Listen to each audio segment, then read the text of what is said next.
नमस्कार, मैं पल्लवी शर्मा। अपनी माटी के इस नए एपिसोड में आप सबका स्वागत है। इस बार हम आपको फरवरी माह में होने वाली फसलों को बचाने की जानकारी देने जा रहे हैं। इसके अलावा लेंटाना घास को मिटाकर दोहरा लाभ कैसे ले, ये भी आपको बताएंगे। साथ ही ऊना के प्रगतिशील किसान यूसुफ खान की नई रिसर्च से भी आपको अवगत करवाया जाएगा। तो आइए करते हैं कार्यक्रम की शुरुआत। अग्रणी किसान यूसुफ खान हाइड्रोपोनिक तकनीक के लिए जाने जाते हैं। इस बार उन्होंने इसमें नया प्रयोग करके स्ट्रॉबेरी की फसल तैयार की है। ऊना के प्रगतिशील किसान यूसुफ खान ने स्ट्रॉबेरी की पैदावार में नया प्रयोग कर सबको हैरत में डाल दिया है। यूसुफ ने हाइड्रोपोनिक तकनीक में अब स्टैग्नेटेड वाटर में स्ट्रॉबेरी कल्टीवेशन का सफल परीक्षण किया है। यूसुफ खान ने पहले प्रयोग के तौर पर 5 पौधे लगाए थे, जिनमें अधिकतर पौधों में सफल रहने के बाद इसका पहला कमर्शियल परीक्षण किया गया। पहले ही परीक्षण में आने वाले 15 से 20 दिन में बम्पर फसल होने की भी उम्मीद जताई जा रही है। कृषि कारोबार में हाइड्रोपोनिक स्टैग्नेटेड वाटर तकनीक का इस्तेमाल इससे पहले कभी नहीं हुआ है। मजेदार बात यह है कि इस तकनीक में बिजली का खर्च भी शून्य है। रुके हुए पानी में ना तो किसी पंप की जरूरत है और ना ही किसी कूलिंग डिवाइस की आवश्यकता। सीजनल क्रॉप में केवल मात्र न्यूट्रिएंट्स डालने का ही इसमें खर्च आएगा। खेतों में लगाई गई फसल अक्सर सड़ भी जाती है। वहीं स्टैग्नेटेड वाटर हाइड्रोपोनिक में पौधे के नीचे थर्मोकोल की शीट बिछाने से फसल के पानी में गिरने का खतरा कम हो जाता है। फिलहाल आने वाले दिनों में ये तकनीक काफी फायदेमंद साबित हो सकती है। ये जो स्ट्रॉबेरी है जनरली हम लोग यहाँ पे या कहीं भी जो अभी तक कल्टीवेट हो रही है, इसको लोग फील्ड क्रॉप्स के माध्यम से ही लेते हैं। लेकिन इस ट्रायल से पहले मैंने कुछ जो प्लांट्स थे, 4-5 प्लांट वो लगा रखे थे, तो उसमें कुछ कामयाबी दिखती हुई नज़र आई थी। तो उसके बाद ये जो अभी जो ये भी ट्रायल ही बोलूँगा मैं कि ये कमर्शियल ट्रायल है। और शुरुआती जो इसके परिणाम दिख रहे हैं, आप देख सकते हैं कि बहुत ही अच्छे नज़र आ रहे हैं। और अगले 15-20 दिनों में जो जितनी इसमें क्रॉप है, ये ऐसे लग रहा है कि बम्पर क्रॉप हम एक्सपेक्ट करेंगे। और सबसे बड़ी बात ये है कि इसमें बिजली का कोई खर्चा नहीं है। इस तरह के हाइड्रोपोनिक्स को हम बोलते हैं स्टैग्नेटेड वाटर हाइड्रोपोनिक्स, यानी कि पानी खड़ा है। जैसे ये टेबल है, इसमें हमने पानी डाल रखा है, कोई पंप नहीं लगाया है, कोई कूलिंग डिवाइस नहीं लगाया हुआ है। तो ये सीजनल तरीके से देखा जाए तो ये किसी के लिए भी बहुत साधारण तरीके से हम स्ट्रॉबेरी को उगा सकते हैं। इसमें जो हम न्यूट्रिएंट सॉल्यूशन डालेंगे, सिर्फ एक वही खर्चा है। वो न्यूट्रिएंट तो हम फील्ड क्रॉप्स में भी इस्तेमाल करते हैं। तो मेरे हिसाब से ये बहुत ही एक अच्छी जो हमने इसको लगाया हुआ है स्ट्रॉबेरी को इस तरीके से हाइड्रोपोनिक्स में। और इसमें सबसे बड़ा एक और फ़ायदा है, जो फील्ड में हम लगाते हैं स्ट्रॉबेरी, उसके फ्रूट्स जो हैं रॉट हो जाते हैं, सड़ जाते हैं। कई बार हम उसमें मल्चिंग करते हैं या मल्चिंग शीट लगाते हैं, लेकिन फिर भी डर रहता है कि उसमें फ्रूट सड़ जाएंगे। लेकिन चूंकि इसमें जो शीट है हमारी थर्मोकोल शीट, इसके ऊपर प्लांट्स हैं, तो आप देख सकते हैं स्ट्रॉबेरी पक के बिल्कुल लाल हो गई है। इस तरह की बीमारियों से इसमें निजात पाई जा सकती है। तो एक हेल्दी फ्रूट आप लोगों को सर्व कर सकते हैं। यूसुफ की बात की जाए, अगर बागवान इस तकनीक का इस्तेमाल करते हैं तो क्या मानते हैं आपकी कितनी उनके लिए जो है वो ठीक रहेगा? बेशक ये हर किसी के लिए, चाहे बागवान है, चाहे किसान है, चाहे कोई नॉर्मल आदमी इसको घर में भी करना चाहे, तो ये बहुत ही फ़ायदेमंद सिद्ध होगा। और एक आपको बहुत अच्छी फ्रूट खाने को मिलेगा। और सबसे बड़ी बात है कि जो मार्केट में आज की डेट में अगर आप रेट देखें, रिटेल में 100 रुपये का एक जो डब्बी है, करीब 250 ग्राम उसमें होती है। तो मतलब हम घर में ही स्ट्रॉबेरी तैयार कर सकते हैं। बागवान चाहे उसे अपने निजी तौर पे खाने के लिए इस्तेमाल करें या फिर कमर्शियल तरीके से इस्तेमाल करें। यूसुफ, अगर बात की जाए, ये एक सीजनेबल फ्रूट है, तो क्या आप इस तकनीक से ऐसा भी हो सकता है कि ये 12 महीने जो है वो जो क्रॉप दे? हाँ, सीजन में करेंगे तो सीजन में कोई खर्चा नहीं है। लेकिन अगर आप इसे ऑफ सीजन में करना चाहते हैं तो हमें सिर्फ न्यूट्रिएंट सॉल्यूशन का टेम्परेचर मेंटेन करना पड़ेगा, और वो भी कोई बड़ी बात नहीं है। वो आसान से एग्रीकल्चर ग्रीन हाउस में तो जो हाईटेक ग्रीन हाउसेज हैं उनमें तो वैसे ही टेम्परेचर मेंटेन हो जाता है। उनका टेम्परेचर तो 25 से 30 डिग्री के बीच में हम रखते हैं। तो फैन पैड सिस्टम में अगर वैसे करके रखेंगे तो वो तो वैसे ही मेंटेन हो जाएगा। उनके लिए दिक्कत नहीं है जिनके पास फैन पैड सिस्टम वाले ग्रीन हाउसेज हैं या सेमी हाईटेक ग्रीन हाउसेज हैं, उनमें हो सकता है। लेकिन जो ग्रीन हाउसेज आपके नेचुरल वेंटिलेटेड है उसमें हमें थोड़ा सोचना पड़ेगा, उसमें हम सिर्फ सीजन में ही कर पाएंगे। Divya Himachal presents Godrej No. 1 Miss Himachal 2021-22 powered by Arni University. Beauty partner Rosa Herbal. The future belongs to those who believe in the beauty of their dreams. Hi everyone, I'm Ravi Tanya Sharma, Miss Himachal 2020 first runner-up. Winning this title was just like a dream come true. I have had an amazing journey and this platform gave me a plethora of opportunities. Now Divya Himachal is back with another season of Miss Himachal और एक बहुत ही शानदार और सुनहरा मौका है जिसमें आप अपने टैलेंट, शौक और जज्बे को बिखेर सकती हैं और एक नया मुकाम हासिल कर सकती हैं। So do not miss out on this golden opportunity of exploring yourself, living your dream and expanding your vision. और साथ ही साथ be safe, wear your masks and sanitize yourselves क्योंकि कोरोना अभी खत्म नहीं हुआ है। We are in this together and we'll get through this together. For more about Miss Himachal, stay tuned. Thank you so much.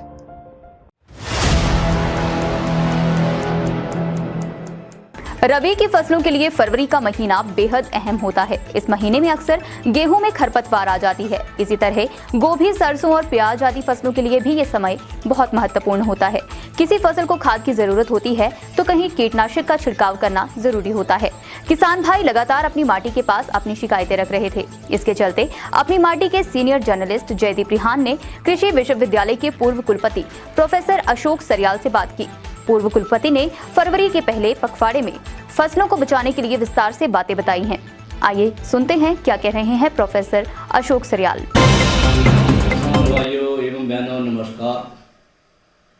आज हम फरवरी के पहले पखवाड़े में कृषि से संबंधित करने वाले कार्यों पर चर्चा करेंगे। सबसे पहले गेहूं हिमाचल प्रदेश में रबी सीजन की प्रमुख फसल है। इस समय गेहूं में खरपतवार आने की संभावना बनी होती है। किसान भाई बहन ध्यान दें, गेहूं में दो तरह के खरपतवार आते हैं, एक घास वाले और दूसरे चौड़ी पत्ती वाले खरपतवार। इनकी रोकथाम के लिए जब भी किसान भाई खेत में देखें कि ये खरपतवार 3 से 4 पत्ती तक आ गए हैं, इनके लिए क्लोडिनोफॉस 10 वेटेबल पाउडर दवाई 24 ग्राम 30 लीटर पानी में घोलकर इसका छिड़काव करें। इसके 2-3 दिन बाद 2,4-D 80 WP वेटेबल पाउडर दवाई 50 ग्राम 30 लीटर पानी में घोलकर इसका छिड़काव करें। किसान भाई बहन ध्यान दें, छिड़काव हमेशा स्प्रे पंप से करें और फ्लैट नोजल वाला पंप जो है वो उसके लिए इस्तेमाल करें। छिड़काव हमेशा साफ मौसम यानी जब धूप खिली हो उस समय करें और छिड़काव के बाद 1 हफ्ते तक खेत में सिंचाई ना दें। इससे खरपतवारों की रोकथाम अच्छे तरीके से होगी। जिन किसान भाइयों ने गोभी सरसों की बिजाई की है, गोभी सरसों में फूल आने से पहले किसान भाई अपने खेत में नाइट्रोजन के लिए 125 किलोग्राम यूरिया प्रति हेक्टेयर के हिसाब से यानी 5 किलोग्राम प्रति कनाल के हिसाब से डालें। फूल गोभी, बंद गोभी, पत्ता गोभी और ब्रोकलाई में भी फूल बनने का समय नज़दीक आ रहा है। इन सब्जियों के खेत में किसान भाई 40 से 50 किलोग्राम यूरिया नाइट्रोजन के लिए प्रति हेक्टेयर के हिसाब से यानी 1.5 से 2 किलोग्राम प्रति कनाल के हिसाब से खेत में डालें। प्याज के खेत में निराई गुड़ाई का समय है। किसान भाई निराई गुड़ाई करने के उपरांत इसमें भी नाइट्रोजन के लिए 40 से 50 किलोग्राम प्रति हेक्टेयर के हिसाब से यूरिया यानी 1.5 से 2 किलोग्राम प्रति कनाल के हिसाब से खेत में डालें।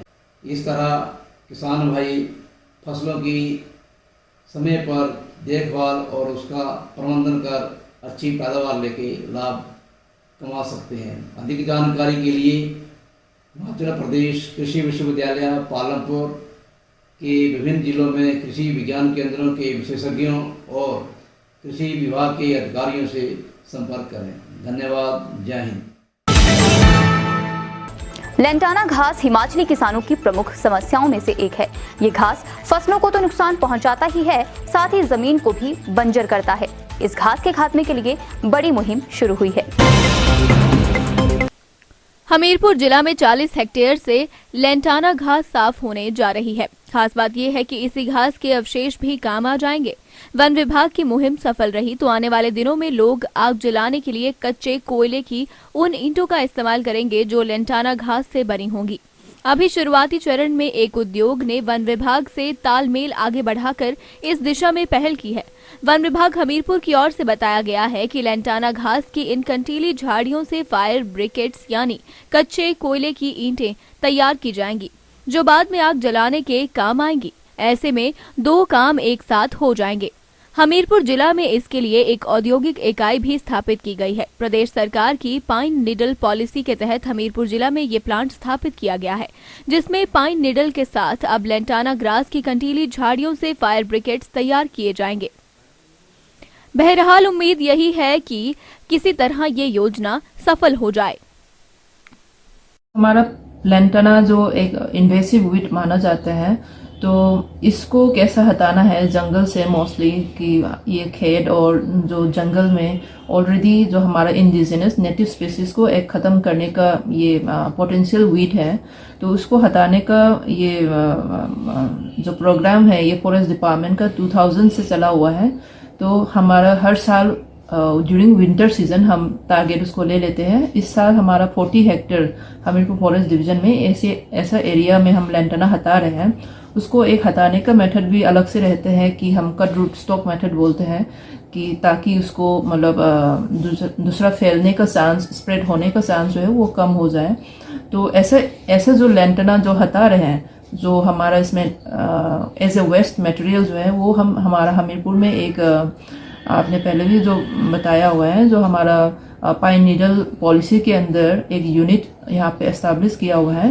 तो वो यूनिट इसको भी ले रहे हैं, इस लेंटाना जो हमने हटा रहे हैं, और लेके वो एक फ्यूल वुड का मतलब एक फायर ब्रिकेट बोलते हैं हम इसको, कि इसमें बायोफ्यूल भी बोल सकते हैं हाँ, क्योंकि वो उससे धुआं ज़्यादा निकलता नहीं है, तो एक एनर्जी का कंजम्पशन में ये काम आते हैं। तो वो बना रहे हैं। तो लेंटाना ये एक गुड फ्यूल वुड है कि उसका मतलब हाई कैलोरीफिक वैल्यू होता है। तो वो जो स्टील नीडल के साथ मतलब पाइन नीडल के साथ उसको मिला के वो ब्रिकेट बना रहे हैं। तो उसमें इनको यूनिट को भी चाहिए और हमारा फॉरेस्ट में भी कि ऐसा एरिया जो है लेंटाना से फ्री होके दूसरा हम प्लांट्स जो naturally beneficial to the local area, तो वो हम लगाने का ये प्रयास चला हुआ है। जोगिंदरनगर हर्बल गार्डन की अपनी एक अलग पहचान है। इस संस्थान में किसानों को खास तरह की ट्रेनिंग दी जाती है। ये तस्वीरें एक प्रशिक्षण कार्यक्रम की हैं। एक अनूठा प्रशिक्षण कार्यक्रम मंडी जिला के तहत जोगिंदरनगर में है। ये जोगिंदरनगर हर्बल गार्डन के नाम से भी मशहूर है। यहाँ दूर दूर से किसान खेती के टिप्स के लिए आते हैं। हाल ही में यहाँ औषधीय पौधों की खेती पर 2 दिवसीय ट्रेनिंग प्रोग्राम हुआ, जिसमें चंबा जिला के 21 किसानों ने अपनी हाजिरी भरी। इस कार्यक्रम के माध्यम से हिमाचल में औषधीय पौधों की सामूहिक उन्नत खेती की जानकारी दी जा रही है। इस प्रशिक्षण के दौरान विभिन्न विषयों के विशेषज्ञों द्वारा औषधीय पौधों की कृषिकरण, प्राकृतिक खेती, बीमारी प्रबंधन, गुणवत्ता, मूल्यवर्धन, घरेलू उपयोग आदि पर विस्तार से बताया गया। किसानों ने बताया कि यहाँ मिले टिप्स से वे औषधीय पौधों की उन्नत खेती करेंगे। दिव्य हिमाचल टीवी के लिए जोगिंदरनगर से दीपक चौहान की रिपोर्ट। आज हमारे अनुसंधान संस्थान भारतीय चिकित्सा पद्धति एवं होम्योपैथी जोगिंदरनगर के कार्यालय में 2 दिवसीय किसान प्रशिक्षण शिविर का शुभारंभ हुआ है। यह कार्यक्रम हिमाचल प्रदेश में हमारे माननीय एसडी महोदय जी द्वारा शुरुआत की गई थी और ये कार्यक्रम भारत में मनाए जा रहे स्वर्ण जयंती समारोह आज़ादी के अमृत महोत्सव के तत्वावधान में शुरू किए गए थे। आज इस श्रृंखला की 5वीं कड़ी है। हिमाचल के अलग अलग जिला से आए किसान यहाँ पर प्रशिक्षण प्राप्त कर रहे हैं। आज इस कड़ी में चंबा से आए हुए 21 किसान हमारे जो प्रगतिशील किसान हैं वो इस कार्यक्रम में भाग ले रहे हैं और इस कार्यक्रम के माध्यम से हिमाचल प्रदेश में सामूहिक उन्नत खेती औषधीय पौधों के बारे में शुरू करने के बारे में उनको प्रशिक्षण देने का ये कार्यक्रम है। और इस कार्यक्रम के माध्यम से औषधीय पौधों को किस प्रकार से हम उगा सकते हैं और किन किन औषधीय पौधों को हमें उगाना चाहिए ताकि हमारे किसान भाई इससे फ़ायदा भी ले सकें और इनकी मांग जो है बाज़ार में पूरी भी की जा सके। और ये कार्यक्रम जो है यहाँ से संचालित किया जा रहा है। इसमें कृषि टेक्निक और पौधों की कृषि पद्धति के बारे में चर्चा की जाएगी, पौधशाला विकास के बारे में चर्चा की जाएगी और इनकी मार्केटिंग के बारे में भी विस्तार से हमारे विशेषज्ञ जो है इस कार्यक्रम के माध्यम से चर्चा करेंगे। और हमारे हर्बल गार्डन का एक भ्रमण का कार्यक्रम भी इन फार्मर्स के लिए रखा गया है ताकि इनकी पहचान के बारे में ये हमारे किसान जो है जानकारी लेकर के फ़ायदा उठा सके। धन्यवाद। चलते चलते में किसान भाइयों के लिए कुछ अहम जानकारियां। प्रदेश के किसान अब रेड ब्राउन चेरी टमाटर की कर पाएंगे खेती, नौणी यूनिवर्सिटी ने किया शोध। एक पौधे पर लगेंगे 30 टमाटर, सेल्फ लाइफ भी ज्यादा, आंखों के लिए बताया जा रहा फायदेमंद। कांग्रेस का आरोप, सेब पर आयात शुल्क बढ़ाने के वादे से मुकरी सरकार, हिमाचल के बागबानों को हो रहा नुकसान। बागबानों की मांग, बकाये का शीघ्र भुगतान करे एचपीएमसी हिमफेड, खाद पर भी बहाल हो सब्सिडी। अपनी माटी में आज के लिए बस इतना ही। आपसे अगले हफ्ते इसी दिन फिर मुलाकात होगी। तब तक देखते रहिए दिव्य हिमाचल टीवी।